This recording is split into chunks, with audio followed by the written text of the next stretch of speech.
Hey everyone, and welcome to English with James and Anna. The podcast where we don't just teach you English, we help you live it.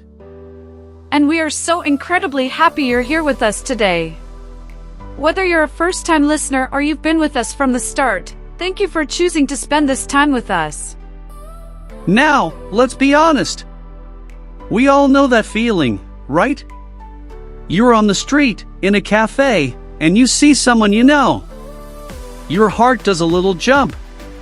You want to say more than just hello. You want to have a real, natural conversation. But sometimes, the words don't come. You get stuck. You use the same simple phrases. And that moment of connection slips away. Well, that ends today. In this episode, we're handing you the secret keys to starting and continuing conversations like a native speaker. We're going to unlock the casual, colloquial English that real people use every single day. That's right. You'll hear a story unfold, a conversation between two old friends who bump into each other completely by chance. Just listen to the flow first. Don't worry about catching every word. Then, as always, Anna and I will be your guides. We'll pause, rewind, and explain every single golden expression. We'll tell you what they mean, how to use them, and share stories from our own lives to make them impossible to forget. So, find a comfortable spot, grab a drink if you'd like, and get ready to unlock a new level of natural English. You're about to learn the phrases that will make people say, "Wow, your English sounds amazing." Are you ready? Let's dive in.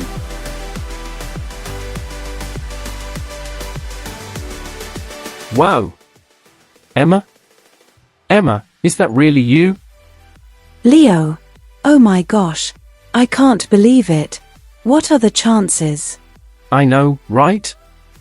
It's a small world. I was just walking around, listening to some music, before heading to my yoga class. But this has totally made my day. You look great, Leo.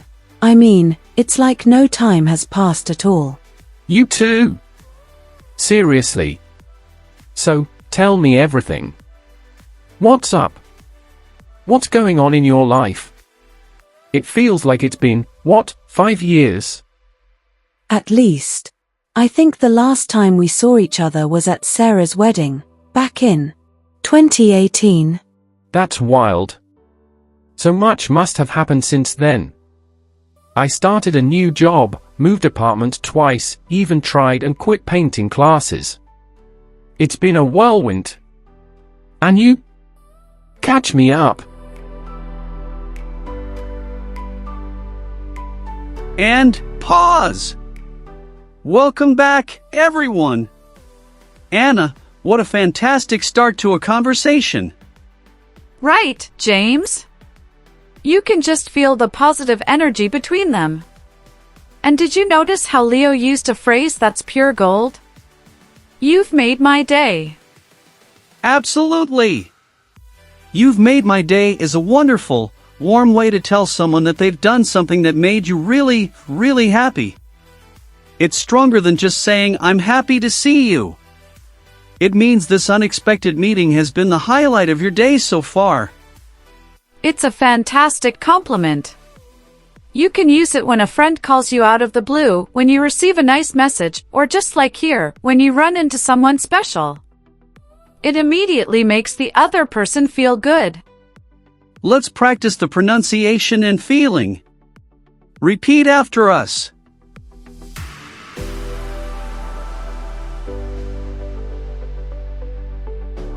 You've made my day.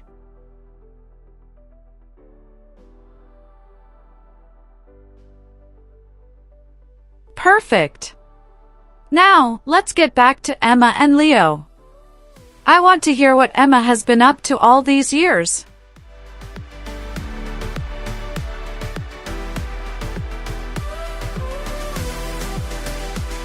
Well, you know how it is, Leo. Life got busy for me too. Work's been steady, which is good. But honestly, The biggest thing is that I've been trying to take better care of myself lately. That's awesome. I'm really happy we ran into each other like this. We seriously need to catch up properly. I've missed talking to you. Me too. It's funny you say that. I was just telling myself the other day that I need to be more social. I actually started doing yoga recently. No way. That's where I was heading. Really? Mine's nothing fancy, just a couple of classes a week. I'm trying to stick with it for the time being, but let's be honest. I've said that before about a lot of things. We'll see how long I last. I totally get that. I actually joined this super trendy new gym a few weeks ago.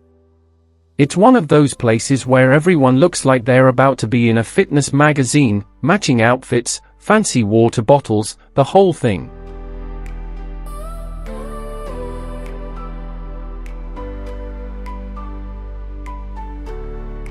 And pause.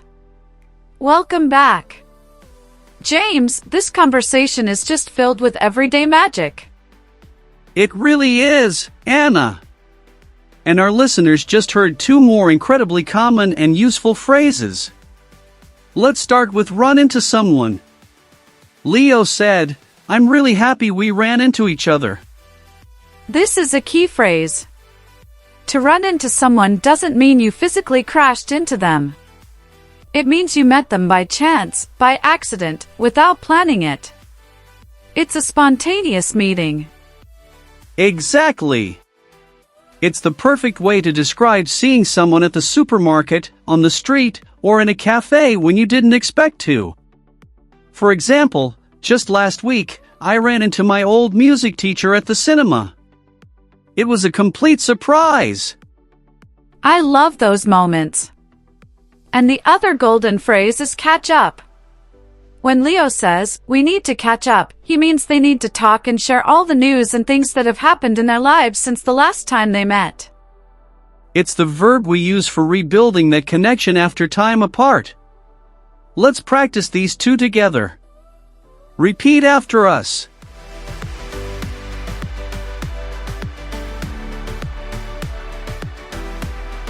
I ran into an old friend yesterday.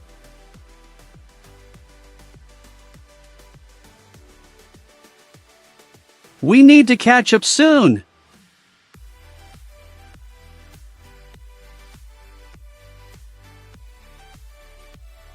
Wonderful! Now, let's see what Emma thinks about Leo's very trendy gym. I have a feeling she might agree with him.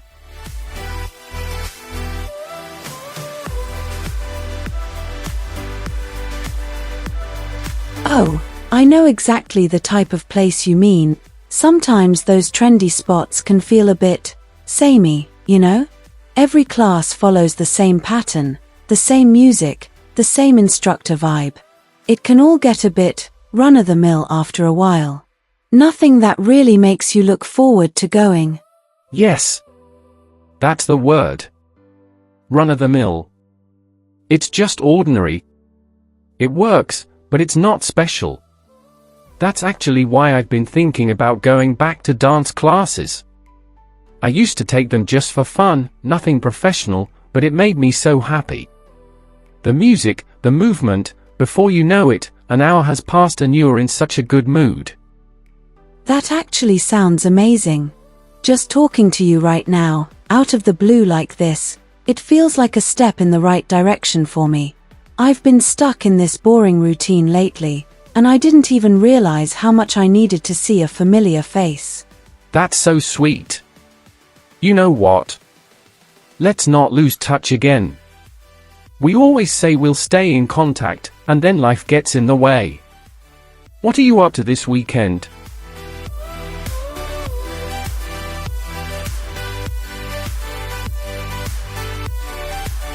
And pause. Okay, our friends are really getting into the heart of the matter now. Anna, they just used a cascade of fantastic expressions. They sure did, James. Let's start with run-of-the-mill. This is a brilliant adjective. It describes something that is ordinary, average, not special or exciting. It's not necessarily bad, but it's just like everything else. Exactly. You can have a run-of-the-mill meal at a restaurant, a run-of-the-mill movie, or a run-of-the-mill day at work. It's a step above boring, but it definitely means uninspiring. Now, contrast that with the beautiful phrase Emma used, a step in the right direction. This is so optimistic. It means a small action that moves you closer to a goal or a better situation. Even if it's small, it's progress. It's a phrase full of hope. I love that one. And let's not forget out of the blue. Emma said this meeting happened out of the blue. This means suddenly and unexpectedly, without any warning. Like a phone call from an old friend or a surprise invitation. Let's practice these. Repeat after us.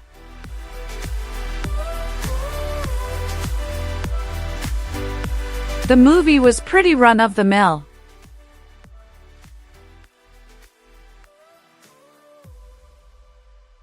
Joining this class is a step in the right direction.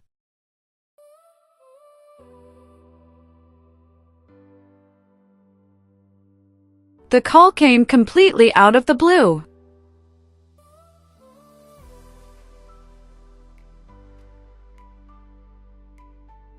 Excellent! Now, let's see if Leo and Emma can finally make a solid plan to see each other again.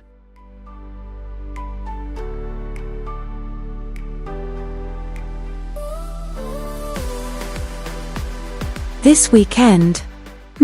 I've got a few work deadlines to hit, so I'll probably be busy with that. But next weekend I think I'm totally free. Well, unless my boss throws something new at me at the last minute, which seems to happen a lot lately. Well, let's make it happen then. Even if it's just for a quick coffee or a walk in the park. It doesn't have to be a big production. I just want to have a proper chat with you, not just this 5-minute sidewalk reunion. Yes, I'd love that. I'll have my fingers crossed that I don't get pulled into some last-minute work drama. I could really use a chill weekend with a friend. Me too. But let's not get ahead of ourselves. First, let's pick a day and stick to it. No big, complicated plans. I know how quickly things can fall apart if you overthink it. True. I always start imagining some big outing with fancy food and museums and matching outfits. Then I get completely overwhelmed and end up canceling. Let's definitely keep it simple.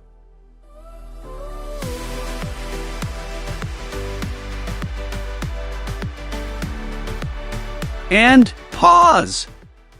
Wow, you can really feel the genuine desire to reconnect there, right, Anna? Absolutely, James.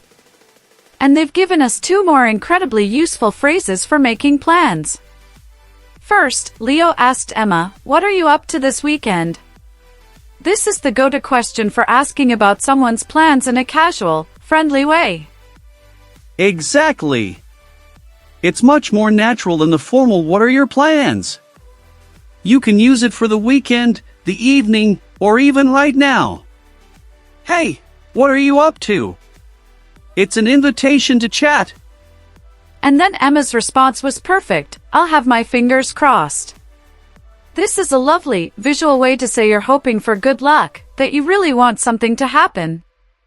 It's like a little wish you're putting out into the universe. We use it all the time. If a friend has a job interview, you say, "I'll have my fingers crossed for you." Let's practice these too. Repeat after us.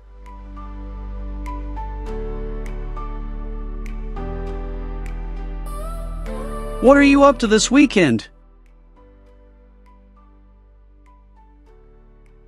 I have my fingers crossed for you.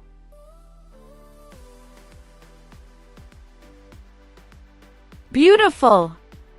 Now, let's listen to the final, heartwarming part of their conversation.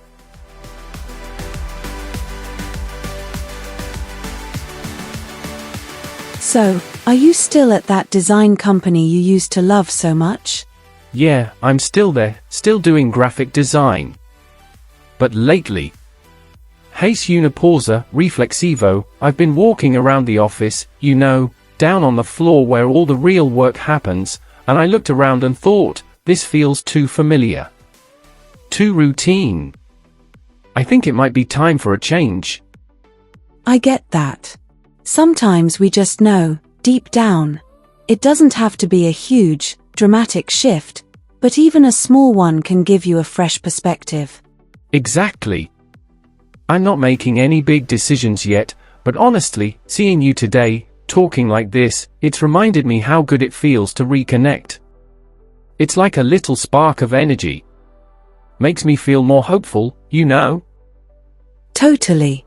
It's funny how something small, like running into an old friend out of the blue, can completely change your whole mindset. I'm really, really glad we saw each other today, Leo. Me too. So, let's do it. I'll wait for your message, and we'll plan that coffee.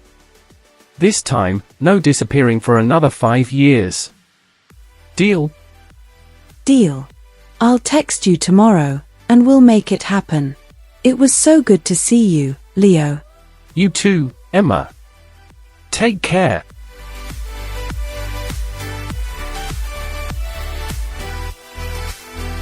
And scene. What a beautiful, natural end to a conversation that started completely by chance. It really was, James. And did you notice the final, crucial phrase they used? No disappearing for another 5 years. It's a friendly, humorous way to say let's not lose touch again. To lose touch is the exact opposite of to stay in contact. It's what happens when life gets busy and you slowly stop talking to someone. It's a phrase that carries a little bit of sadness, but also hope, like in this case. They are promising not to let it happen again. It's a commitment to their friendship. And with that, our story comes to a close. But the learning is just being solidified. Now, let's take a moment to bring together all the incredible language we've unpacked today. Okay, team. Let's take a powerful, quick-fire tour through the fantastic language we unlocked today. Anna, hit me with the first one. Let's go! Run into someone. Meaning, to meet by chance. Let's go! Run into someone. Meaning, to meet by chance. Next. You've made my day. Meaning, you've made me very happy. Example, getting your message totally made my day. Catch up. Meaning, to talk about what's happened since you last met. Example, we need to catch up properly over coffee soon. For the time being.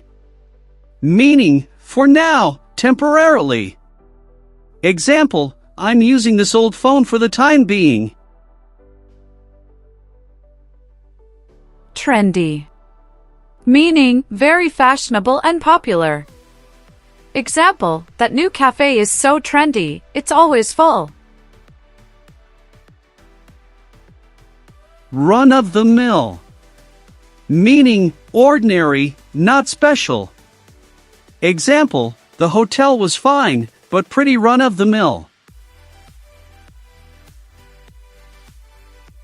A step in the right direction. Meaning, a positive action towards a goal. Example, exercising even once a week is a step in the right direction. Out of the blue. Meaning, suddenly and unexpectedly. Example, he called me out of the blue after years of silence. What are you up to? Meaning, what are you doing? Casual. Example, hey, what are you up to this evening? And finally, have my fingers crossed. meaning to hope for good luck. Example, good luck on your test. I have my fingers crossed for you. Wow! Just listen to that. From a simple hello to a full, natural conversation. You are now armed with the phrases that build bridges. Every single one of these is a tool in your English toolbox. Use them, and you won't just be speaking English, you'll be connecting with people. You know, James, as we come to the end of today's episode, I can't help but think about Leo and Emma's story. It's a powerful reminder that language truly comes alive in these human moments. It's not just about memorizing words, it's about the courage to use them to bridge gaps, to rekindle friendships, and to turn a random Tuesday into something special. Absolutely, Anna. Every single phrase we explored today, from the joyful "you've made my day" to the hopeful "I have my fingers crossed," is a tool for connection. Think about it, run into someone captures the magic of chance. Catch up holds the promise of shared stories. This is the English that lives and breathes in the real world, and now you own these tools. And that's an incredible achievement. So, as you go about your week, we want you to do more than just remember these phrases. We want you to actively listen for them. Watch a TV show or listen to a conversation and see if you can spot what's up, or for the time being. You'll be amazed at how often they appear. This active listening turns passive knowledge into active, ready-to-use skill. And now, a heartfelt request from both of us. If this episode made you feel more confident, if it unlocked a new way of seeing everyday English for you, please take a moment to subscribe to English with James and Anna. By subscribing, you're not just clicking a button, you're telling us, yes, I want to continue this journey. I want to keep learning and growing with you. You'll never miss an episode, and you'll be the first to know when we explore new, exciting topics. If you found real value here, if you feel a little more equipped to have those natural conversations, please consider leaving us a rating or writing a quick review. Tell us which phrase was your favorite. Was it the versatile catch-up or the descriptive run-of-the-mill? Your feedback not only makes our day but also helps guide our future episodes and allows other learners like you to find this supportive community. Remember, fluency isn't a destination you arrive at overnight. It's a path you walk, one confident step at a time. Every time you use a step in the right direction to describe your own progress, you're not just speaking English, you're living it. You are capable of amazing progress. Thank you for your time, for your curiosity, and for trusting us to be a part of your English story. Your commitment to learning is inspiring. We are so excited to hear about the conversations you'll start and the connections you'll make. Keep practicing, keep believing in yourself, and we look forward to catching up with you in the next episode. Until then, this is James and Anna, signing off. Bye for now.